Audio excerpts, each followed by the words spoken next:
Open Door this week just announced a deal with social capital worth $4.8 billion. If you don't know, Open Door is the biggest online iBuyer of real estate. There's a lot of money going into their technology, and they're actually competing with Zillow. I'm going to show you why, as an investor, you need to be worried and what that means for the real estate market now.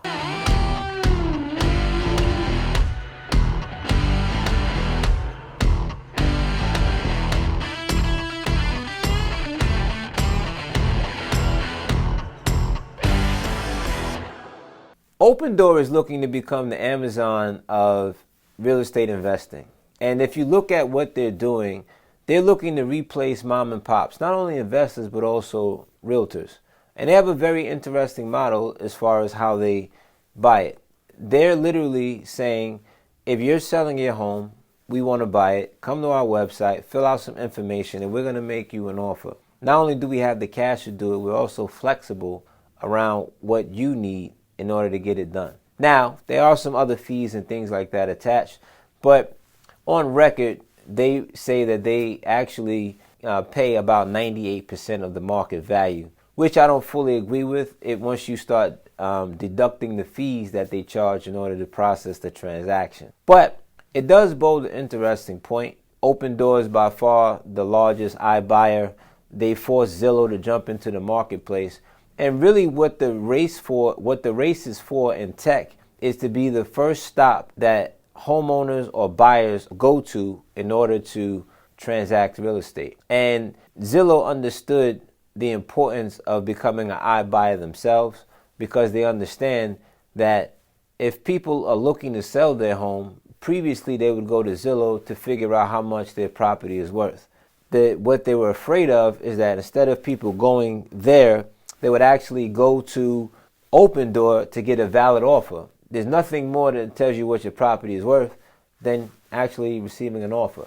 So the amount of money that's going into iBuying is tremendous. Now, they do have exposure in the market, particularly buying single-family properties. But what looked like doomsday a few months ago is now shaping up to be one of the biggest opportunities, given the amount of defaults in single-family properties. Now, collectively, these iBuyers, they represent less than 20 markets currently, but that is rapidly expanding, particularly the pace of Zillow that's looking to gain entry into the marketplace. And the irony in Zillow is that they don't even make money. They actually lose money buying property. But what they do get, they're able to refer agents to the properties that they don't want, and they actually make more money doing that than the properties that they keep. So this is what it boils down to. There's enough meat for everybody.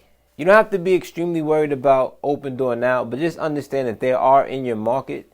You're going to have to paint a picture to an owner and also have a very compelling argument of why they should deal with you as opposed to them. I think that giants can always be beat, but you have to understand your market, and you have to be able to build a connection to your customer. In addition to that, they're competing with being the first stop that homeowners make when they want to sell. And if they have the most inventory, they're also going to attract the buyers. So the good part and bad part is you can always beat them with better service, particularly if you are better informed in a particular market. The second piece is, I've learned this from Looney Tunes, sometimes if you can't beat them, join them. The reality is, sometimes if you can't buy more properties than them, at least maybe you can sell to them and do well that way as well. But again, they're only in 20 markets. They're not anything to be afraid of now, but they are coming. And my prediction is that a decade from now, the way we transact real estate is going to look and feel a lot different. So let's stay tuned and see what happens. Until then, G. Kelly Dixon, Englestone Real Estate.